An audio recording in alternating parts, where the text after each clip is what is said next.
कोण असेल गुडघेदुखी कंबरदुखीचं तर बटाटा उकडवायचा, बटाटा उकडायचा, तो स्मॅश करायचा आणि गरम गरम असतानाच गुडघ्यावरती त्याचा लगदा लावायचा, तो म्हणजे स्मॅश केलेला आहे ना ते लावायचं, लेप लावायचा, कमरेला लेप लावायचं.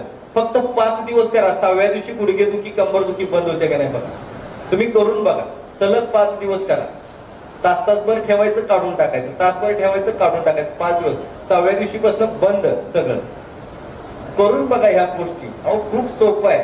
लसणाचं तेल करायचं, त्यानं लसणाचं तेल माहिती आहे ना कसं करायचं? खोबरेल तेलामध्ये लसूण टाकायचा आणि ते उकळवायचं, कडक उकळवायचं, गाळून घ्यायचं.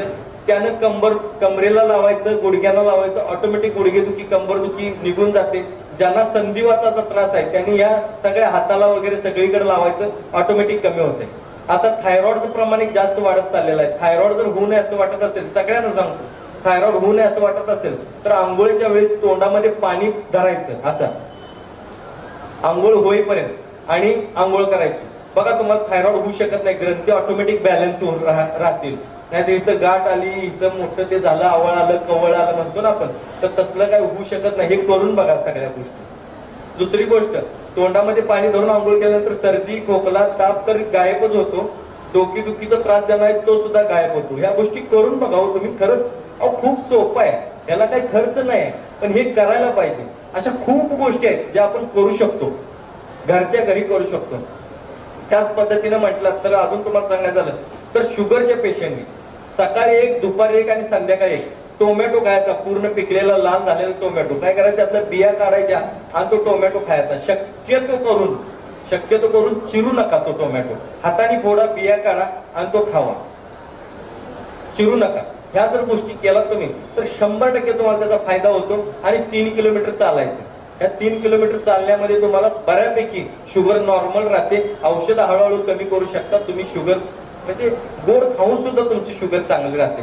हे गोष्टी सांगा तुम्ही. सगळ्यात महत्वाचं आहे आयुष्यात ते आहे हसणं, जे आज विसरून गेलेले आहेत. मोदी सरकारने जीएसटी लावलेला नाही त्याच्यावरती तरी लोक हसत नाही का कुणास ठाऊक. काय लोक बघा व्हॉट्सअपवरती ढीकभर गप्पा मारतात पण तोंड उघडत नाही, तोंडाचा वास मारतोय. काय करायचंय? अरे तोंडाचा उपयोग अजून बराच आहे का? वास मारून कसं चालणार आपल्याला? तोंडाचा जेवायचं असते ना बराच, म्हणजे मनात काय शंका आणू नका लगेच, मला माहिती आहे तुमच्या मनात काय ना ते. तर असं जर तोंडाचा वास येत असेल तर आंब्याचं पान खायचं, आंब्याचं पान खायचं. बघा ऑटोमॅटिक तोंडाचा मुखदुर्गंधीचा त्रास निघून जातोय. दात मजबूत करायचे असतील पेरूचं पान चावून खायचं.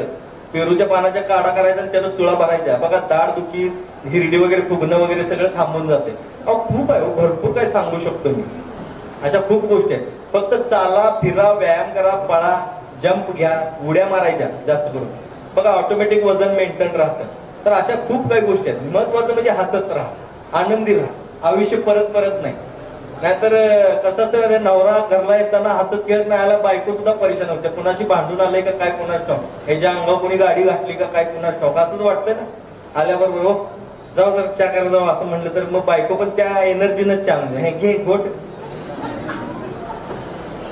बायकोनं वाट बघत बसायला पाहिजे, अशी तोंड असायला पाहिजेत पाटील साहेब.